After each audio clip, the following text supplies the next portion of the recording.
కార్పొరేటర్స్కి good news. GHMC corporators మనకు హైదరాబాద్లో ఉన్నారు. ఆల్మోస్ట్ 89 మెంబర్స్ ఉన్నారు. ఇక్కడ స్థానిక ఎలక్షన్స్ జరుగుతుంది ఎమ్మెల్సీది. నేను నిన్ననే నామినేషన్ వేయడం జరిగింది. వాళ్ళకి ఎందుకు గుడ్ న్యూస్ చెప్తున్నాను అంటే క్లియర్ కట్గా ఇది లాస్ట్ వరకు చూడండి, ఈ వీడియో క్లియర్గా చెప్తాను.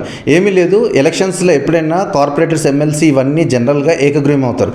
కానీ ఎలక్షన్స్ ఎవరన్నా ఒక్కరికన్నా ఎక్కువ మంది నామినేషన్ వేస్తే ఎలక్షన్స్ అనేది కంపల్సరీ కండక్ట్ చేయాలి. అప్పుడు ఏమవుతుందంటే ఈ ఎవరైతే నిలబడుతున్నారో మీ దగ్గరికి వచ్చి రిక్వెస్ట్ చేస్తారు ఓట్లేమని. ఇక్కడ నేను ఒకటే చెప్తున్నా, ఫస్ట్ ఏకగ్రీవం కాకుండా చూసుకోండి. మీ ఓటుకు వాల్యూ పెరగాలి అంటే చేయాలి అంటే నాకు 10 మంది సపోర్ట్ చేస్తే నేను కూడా బరిలో ఉంటాను.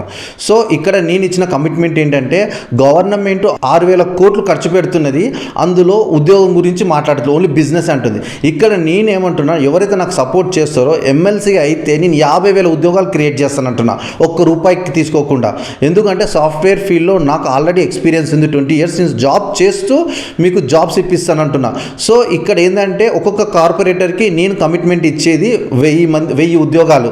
అంటే ఒక 50 మందికి నాకు సపోర్ట్ చేస్తే నేను నెగ్గే ఛాన్సెస్ ఉంది కార్పొరేటర్ కింద, అంటే ఎమ్మెల్సీగా నెగ్గే ఛాన్సెస్ ఉంది.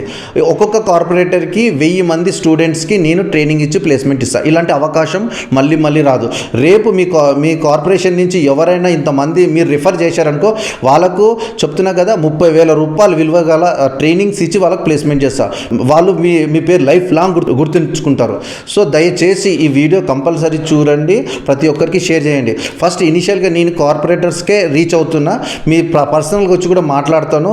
ఎందుకంటే అప్కమింగ్ ఎలక్షన్ జిహెచ్ఎంసీ ఎలక్షన్స్లో ఇప్పుడు నాకు సపోర్ట్ చేస్తే రేపు అప్కమింగ్ ఎలక్షన్స్లో డెఫినెట్గా నేను కూడా మీకు సపోర్ట్ చేస్తాను, డిజిటల్గా క్యాంపెయిన్ చేస్తాను, మిగతా అన్నీ నేను చూసుకుంటా. కలిసినప్పుడు మోర్ డీటెయిల్స్ చెప్తాను.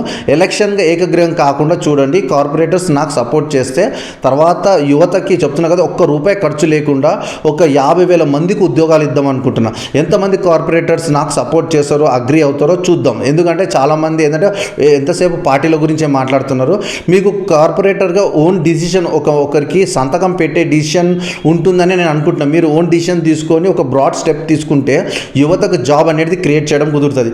గవర్నమెంట్ 6,000 కోట్లు ఖర్చు పెడతానంటూ నేను ఒక్క రూపాయి ఖర్చు పెట్టకుండా 50,000 ఉద్యోగాలు ఇద్దాం అనుకుంటున్నా. సో గవర్నమెంట్ వర్సెస్ ఒక ఇండిపెండెంట్ వ్యక్తి, కామన్ మ్యాన్ వేసిన ప్రశ్న. ఓకేనా ఫ్రెండ్స్, ప్రతి ఒక్కరూ నేను మీ ముందుకు వచ్చి ఓట్లు అడుగుతాను, ప్రపోజల్గా సిగ్నేచర్ అడుగుతాను. జస్ట్ మీ నుంచి చిన్న పాజిటివ్ రెస్పాన్స్ అనేది ఎక్స్పెక్ట్ చేస్తున్నా. ఓకేనా, థ్యాంక్ యూ, బాయ్.